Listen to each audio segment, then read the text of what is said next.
Good morning, colleagues. Welcome to our annual Congress. One of the great pleasures for me at Congress is the way in which the association comes together from all over the country. It's our opportunity to collaborate and find ways of moving Scottish education forward. And we're fortunate in having guests from a number of professional organisations, associations, unions, and other educational organisations here with us today. And as my term of presidential office draws to a close, once again I'd like to thank my employer, North Ayrshire Council, and my school, Kilwinnie Academy, for their support in this leadership role, the General Secretary, Seamus Searson, and all of the association staff for their help. And of course, my wife Louisa and our family for their encouragement and support. Thanks, Louisa. I had expected there to be somebody else here today as a kind of warm-up, but I hear he's been called away in business, something to do with an election. So I'm sorry, the Cabinet Secretary of Education, who should have been standing here at this moment, is not here today. Which is a bit disappointing, really, because there's been a lot in the media about education in recent weeks, and I think it would have been quite valuable for Mr. Swinney to be here today to listen to what educators, the real experts, are saying. However, we hope that he'll join us at Council again at some point during the course of the next few months. Mr. Swinney, our door is always open. Sometimes you hear people say, the apple never falls far from the tree. That's certainly true in my case. Both my grandfathers were secondary teachers in Glasgow. One was Laurie Gardner, the other Alf Duncan. Both totally committed to their students, both passionate about what they did. I'll tell you a bit more about Grandpa Alf Duncan later, because his story is part of the SSTA story. One of the first things that you see when you enter the SSTA offices is a certificate from the Lord Lion King of Arms granting the association the right to use the heraldic arms, the association crest. That same certificate also contains the aims of our association: to advance education in Scotland and to safeguard and promote the interests of Scottish secondary teachers in all matters, especially those which affect salaries and conditions of service. When Congress meets, it does so to reflect on those aims, to advance education and to safeguard and promote secondary teachers' professional interests. Our debates today and tomorrow, and what we hear from our guests and discuss with them, are about moving forward and improving education for young people. The expertise and the energy of teachers is the beating heart of Scottish education. Without a dynamic and specialist teaching profession, nothing can be improved. The young workforce cannot be developed. It would be impossible to raise attainment. Today I will speak about getting it right for every child, the need for time to do this, and the value of good leadership. Education is a creative force which has never stood still, and it will never stand still. Educators are getting it right for every child by being innovators, serving young people by keeping pace with the rapid societal and economic changes. This is a good thing, but it needs to be managed in a well-led, sustainable way. The world is changing. People's social anchors are moving. Think of the growth and influence in social media. Climate change is happening. Any news to the contrary is fake. And global populations are aging.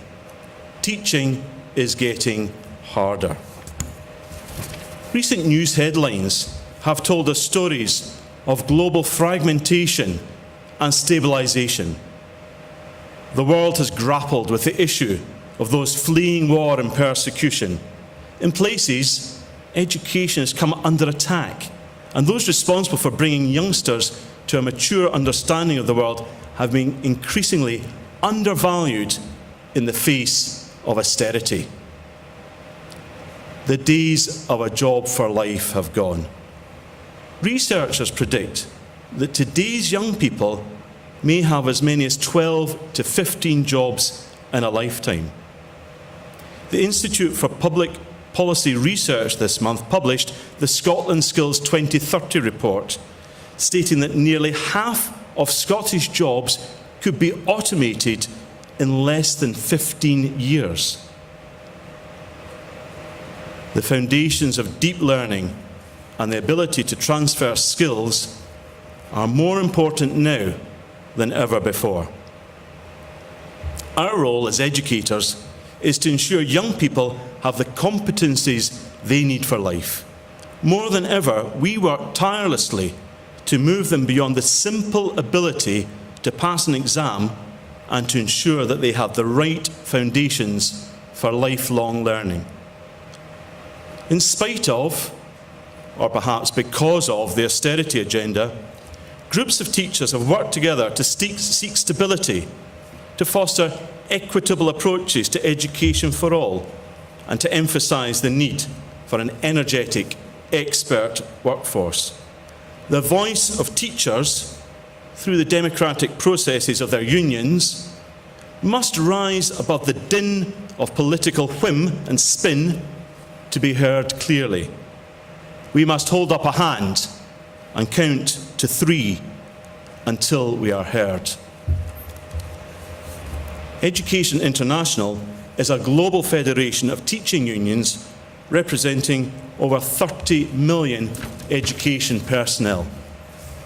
One of my duties at the end of last year was to attend a brilliant conference on refugee education organised by Education International in Stockholm, where a landmark museum caught my imagination and offered some interesting lessons. Prior to catching my flight home, I had a couple of hours to spare, and rather than the Stockholm ABBA Museum, I decided to have a look at the Vasa. Now situated by the harbour, the Vasa was a warship built on the orders of the King of Sweden in the late 1620s. The King of Sweden wanted the ship to symbolise his personal and national ambitions and commissioned a ship the design of which was completely new. Using money from private enterprise, the King wanted the ship to have not 1 but 2 gun decks. The King himself chose really big and heavy bronze cannon. The result was a fantastic looking ship, which was dangerously unstable and top heavy. There was simply too much weight in the upper part of the hull and insufficient ballast. None of the King's subordinates had the courage to tell him that his design was flawed. Rather than postponing, the ship set out on its maiden voyage on the 10th of August, 1628. Less than a mile from the dock, it capsized under a slight gust of wind, taking with it around 40 people's lives. It lay at the bottom of the Baltic for another 333 years before being raised and brought back to dock to stand as a salutary and tragic lesson to all who desire to innovate without taking advice. What did I take from this? 4 things. Firstly, beware of politicians. When it comes to education, we, the educators, are the ballast. We are the real experts, not politicians. Because the SSTA is non-political, not aligned with any party, we are free to comment on the policies of every and any political party. If the politicians don't hear from the experts, they court disaster. Politicians have a duty to listen. We have a duty to make our voices heard. With a general election only days away, our votes will matter. Take a close look at the education section of each party's manifesto and ask yourself, what are the educational aims of this party? How will they affect me and the youngsters I teach? Is this about education or political ideology? 2 weeks ago, I heard one of the government's senior advisors, international advisors, Andy Hargreaves, speaking. He didn't mince his words, stating, England is now a policy vacuum. No character, no focus, no sense of what England's citizens, its young people, should become.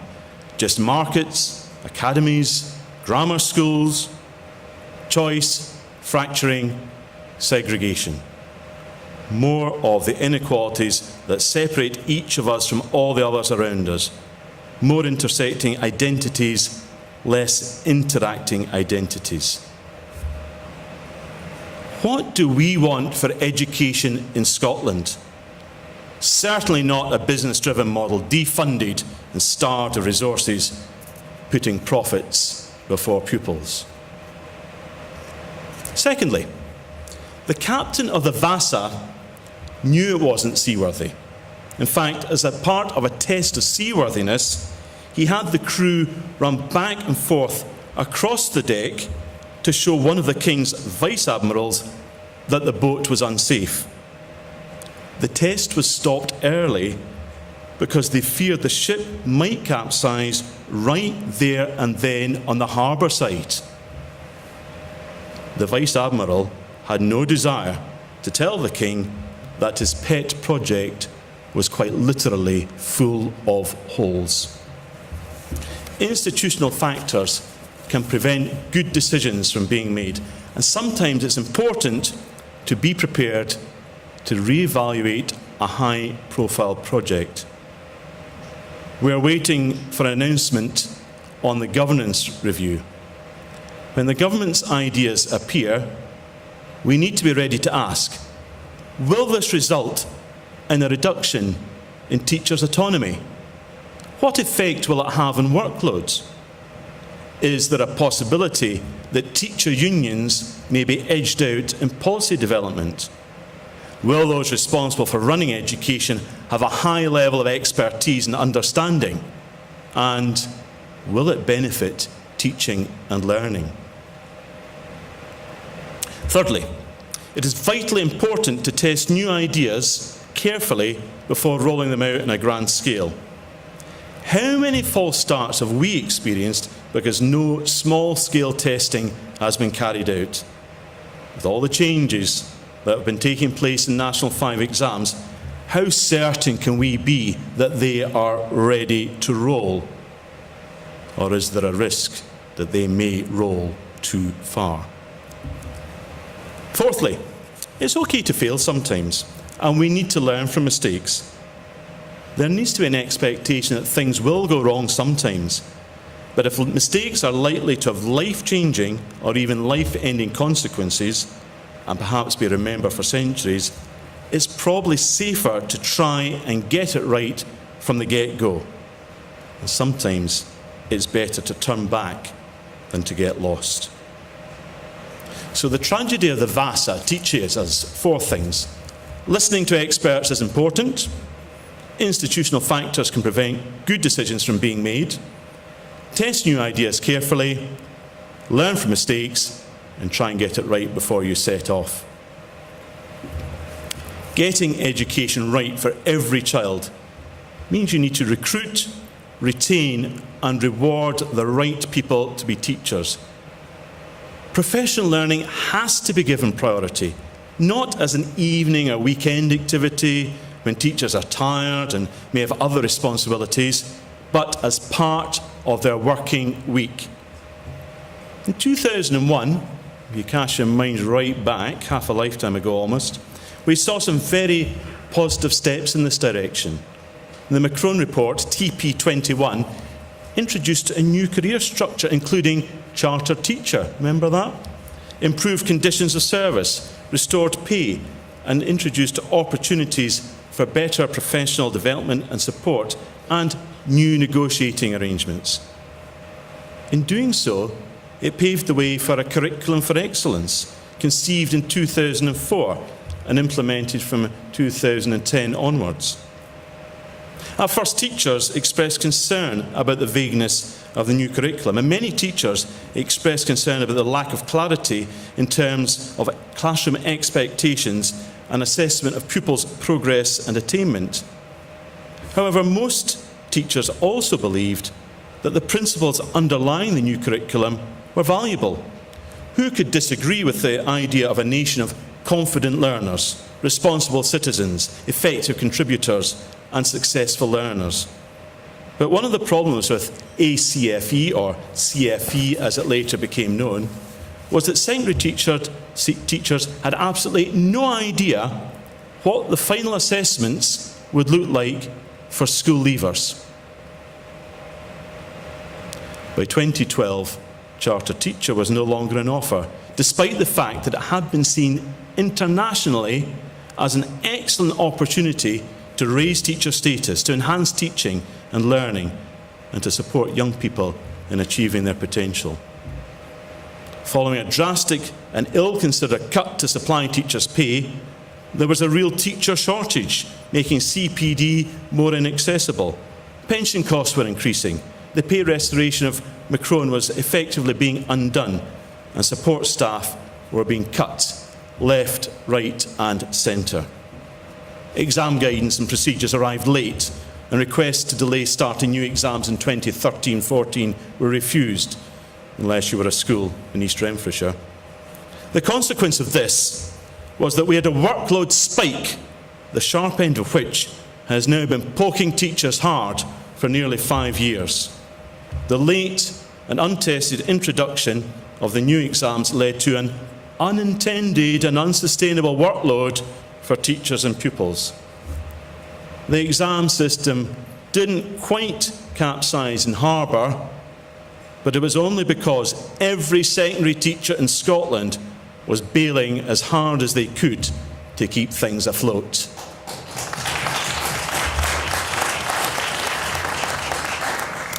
GIRFEC is not the sole responsibility of classroom teachers. Everybody involved in education must contribute, and this includes the SQA. One of John Swinney's first acts as Cabinet Secretary for Education was a commitment to declutter the curriculum and strip away anything that creates unnecessary workload for teachers. We welcomed this, but it lacked the kind of bite to make workload reality a reduction in schools. Make workload reduction a reality in schools. The Education Scotland Workload Review discovered that when it came to developing policies to get workload under control, around half of employers were still dragging their heels. Cracks were being papered over, with education authorities struggling to carry out their function through lack of resources. Austerity has pushed education authorities away from fully resourced education departments into an attitude of how little can you get away with spending. The Pupil Equity Fund has been a welcome recognition that schools need more resources to close the attainment gap, but it's brought into sharp relief all the cuts of recent years and added workload to school leaders. Funding calculations need to be a bit more sophisticated rather than the outdated approach of free school meal registration. We don't need a quick fix. We need to be able to make long-term strategic plans for closing the attainment gap and ensuring youngsters are ready for the time of their lives. Another quick fix, the rush job which the SQA has been committed to in terms of removing unit assessments from National 5 and rethinking National 4, runs the risk of lacking anything like enough time for proper implementation, and the institutional factor that too much is at stake to stop, to pause and reflect now. And we hope that the new CFE benchmarks will belatedly bring some clarity, but in the short term these will add further to teachers' workload.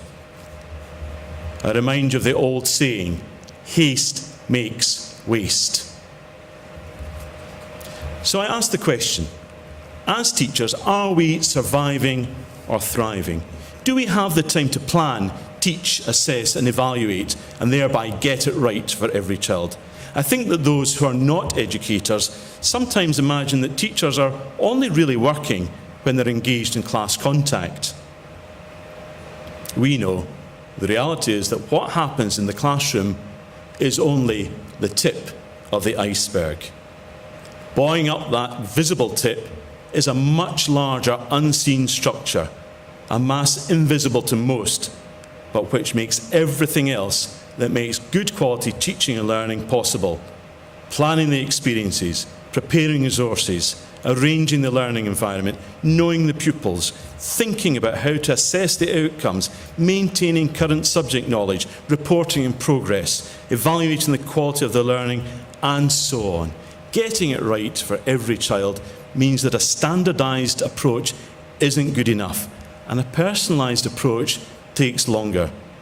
Put another way, it's the difference between fast food and à la carte.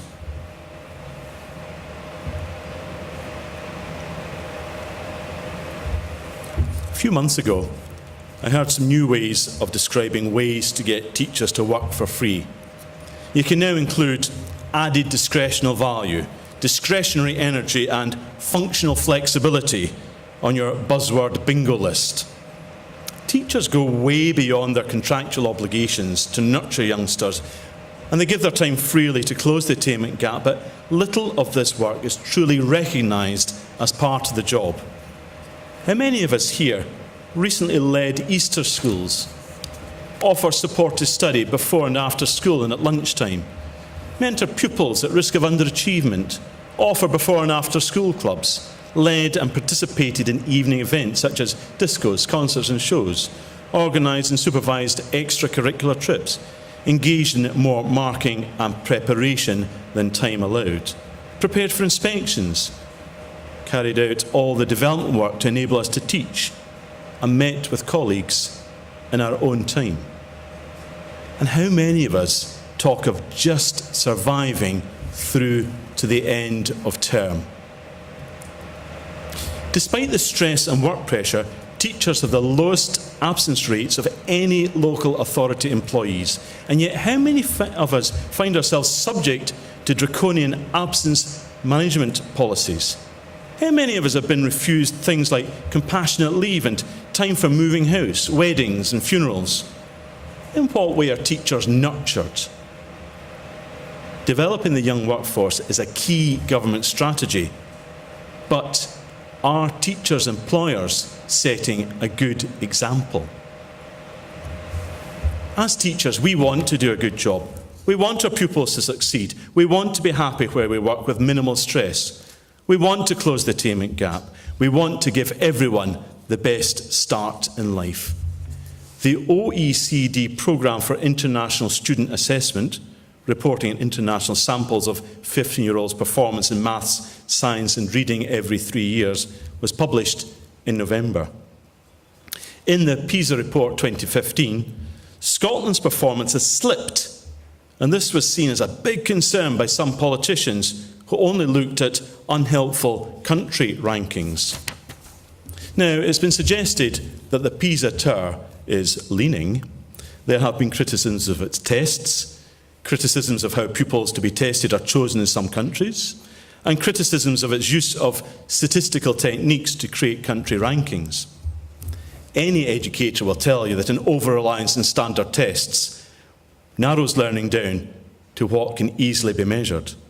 But one of the unsung successes of the PISA report, and I think it's one which must surely be above criticism, was the way it highlighted the very positive and supportive relationships teachers have in Scotland with their learners.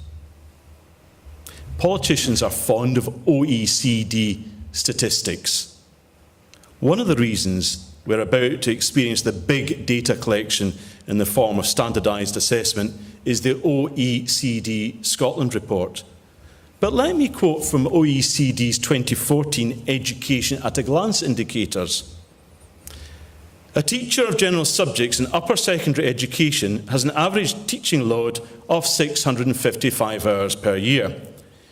Teaching time exceeds 800 hours in only 6 countries: Argentina, Australia, Chile, Mexico, the United States, and Scotland. When it comes to teaching time, we are a world leader, not something to be proud of. If the Cabinet Secretary for Education is serious about improving education, he needs to give teachers time to teach so that we can keep putting pupils first. This is not about lengthy statements from Education Scotland or long improvement documents. It is about reducing the amount of teacher-class contact time to allow teachers to carry out the vital tasks that keep afloat the success of that learning time for every child. The constant outflow of words from Education Scotland needs to be stiffly translated into time to enable every educator to work smartly, effectively, and rightly for every child. Teachers are looking for assistance, not advice. Where in the past the Dominie ruled the classroom with a belt and a stare, we've come to the realisation that it takes a whole village to educate a child. This team around the child extends far beyond the school into the homes of the youngsters we teach, into health, into social services, into colleges, university and employers. Giving the team direction takes time and well-trained leadership. For example, the challenge of engaging parents is not new, but if we are to begin to ensure that they are able to have access to high-quality, clear information and time to understand issues, then those who are paid members of the team also need time. Building strong working relationships which enable valued family engagement is at the root of successful learning. We need time to work with all the other people who want children to be successful learners. Kai-Ming Cheng is Emeritus Professor of Education at the University of Hong Kong and can be considered an expert. He says, when teachers are surviving, they are not focused on student learning. In other words, teachers need an achievable workload. I know a number of teachers who have reduced their paid hours to part-time to enable them to do a full-time job. There is evidence that many overburdened teachers are struggling to maintain good mental health. Our currently running industrial action has focused on taking control of workload by empowering teachers to say no. Workload is strangling innovation. To thrive, what we really need is the time to say yes. We want collaborative classrooms, collaborative staff rooms, collaborative schools and collaborative communities. We want to say yes to innovation, yes to getting it right for every child, yes to parental engagement, yes to personal development, yes to developing the workforce, yes to bold new methods of assessment. We want to thrive. Give us the time. In their book, Flip the System, which I strongly recommend, Jelmer Evers and Renee Nyber conclude that teachers need time to collaborate, build trust, assess their peers, innovate and construct a new language of education. In 2015, the OECD themselves found that research suggests that there are positive associations between both self-efficacy and job satisfaction and student achievement.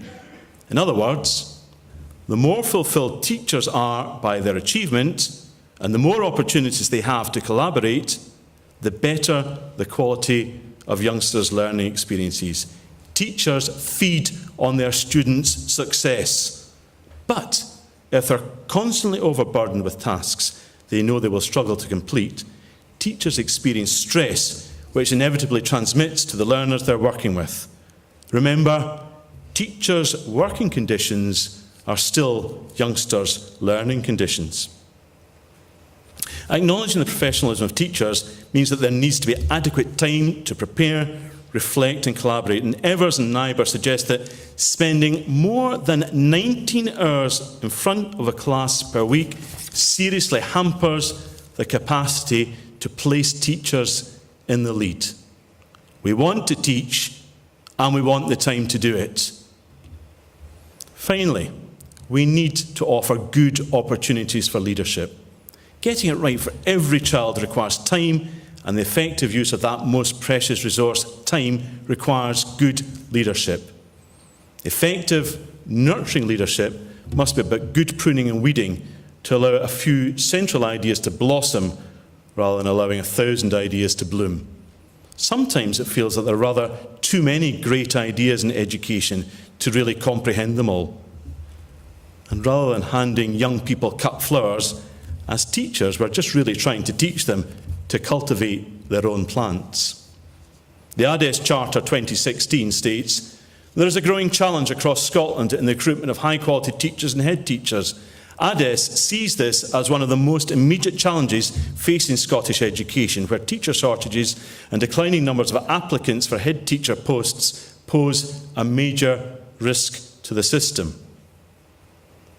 Ignoring the opportunity to develop the professionalism envisaged by Macron in 2001, education authorities throughout Scotland have been stripping out principal teacher curriculum, deputy head and even head teacher posts in primary and secondary schools to save money, removing important planks of leadership and weakening the middle.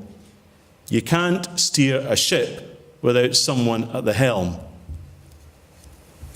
It's surely no coincidence that as opportunities for career progression have dwindled, recruitment and retention have become more difficult.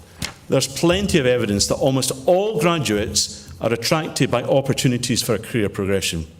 If teaching is perceived as offering only limited progression, or progression only for an elite few, then graduates will look elsewhere. All teachers in every sector possess a remarkable skill set and wide-ranging expertise to enable a youngster to succeed. Although teaching might have been regarded as a lifelong career in the past, current teachers are now realising that their skills and experience are transferable into other careers. According to the recent teacher census, there are about 730 unfilled teaching vacancies in Scotland. The GTCS is investigating the loss from the registered teaching workforce of 861 teachers aged 21 to 40. This seems to be taking some education employers by surprise, and it seems hard to believe that offering head teachers more control will improve the situation. Pay and promotion opportunities are simply not keeping up. In the battle for hearts and minds, Scotland's teachers are warriors for learning. Warriors need leaders. Scotland's future deserves a profession which will fight for them. The flatter promotion structure which has drifted into place means that far fewer opportunities exist for skilled people to achieve promotion. And the steps to promotion are comparatively much larger now. A few talented individuals may rise to the top, kind of helium style, but for many other excellent practitioners, the wind is taken out of their sails through lack of opportunity. Where promotion turnover once refreshed and aerated schools, teachers move far less frequently. Many teachers view senior leadership roles as having become over-demanding and at odds with work-life balance. I was hearing just this week of one head teacher vacancy which was advertised and had no applicants at all.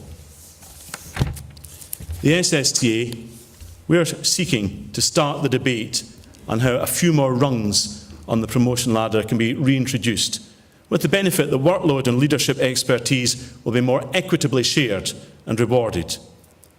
This is not about rewarding some teachers for narrow subject-specific knowledge. It's about recruiting and retaining the right people, and it's about getting the right spread of opportunities for a properly paid, appropriately skilled, and expertly knowledgeable leadership in place. Then we can start making real progress on closing the attainment gap and developing a curriculum fit for Scotland's future. A jaded profession cannot sparkle.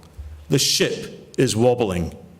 If Scottish education is to retain its sheen, it needs more than a bit of spit and polish. It's time to enhance what we do. We don't need more rules and governance by top-heavy big guns. Having asked the experts, teachers, what would make things work the way they should, it's time for politicians to start listening. We've had plenty of change in recent years. What we really need now is time for reflection, time for consolidation, time to teach, time to lead, and the resources to do it well. The SSTA continues to be the seasoned salt of Scottish education, playing a vital role in uniquely representing teachers in Scottish secondary schools. In 2019, we're looking forward to celebrating 75 years since the association's founding. I'm proud to say that since this time last year, I've discovered that my grandfather, who I mentioned earlier, Alf Duncan, was one of the early protagonists of the association. He was a teacher of commerce, first at Hillhead High in Glasgow, then at Jordan Hill College, and was elected to be Glasgow Regional Secretary for the SSTA in 1945. He was James Howe's predecessor by a long chalk. In the Merchants' Hall, Edinburgh, on Saturday, 24th of November 1946, 136 members attended a special meeting of Congress. At that meeting, my grandfather, as Glasgow Regional Secretary, opened the debate on whether the Scottish Secondary Teachers Association should secede from the EIS, that is, to become a union in its own right. And the rest is history. My other grandpa, Laurie, was a member of the EIS all his life. But like the EIS and the SSTA today, Laurie and Alf got on pretty well most of the time. I believe that the work of the association is just as relevant and important now as it was when my grandfather spoke on behalf of Glasgow members in 1945. One of the attractions to me of the SSTA has always been its nimbleness. We have a very focused approach, and we listen to our members carefully. By focusing only on secondary education, we are able to support members by knowing each other well and by understanding the things which sometimes make our work difficult. In my view, no other association or group in Scotland gives secondary teachers a voice as effectively as the SSTA. The people here in this room, the SSTA at large, we represent the activists who are working tirelessly to support our colleagues through casework and campaigns. We are the ones organising and standing up for the rights of teachers and learners. Our work has to be recognised and appreciated by employers, politicians, parents and young people. When we go back to school next week, let's take our shiny badges and wear them prominently with pride. Make my grandpa, the SSTA protagonist Alf Duncan, proud. Tell people, I am a member of the SSTA. I am an innovator. In my teaching, I want to get it right for every child. I stand up for students and teachers in secondary education. Give me the time. Thank you, colleagues. Enjoy Congress.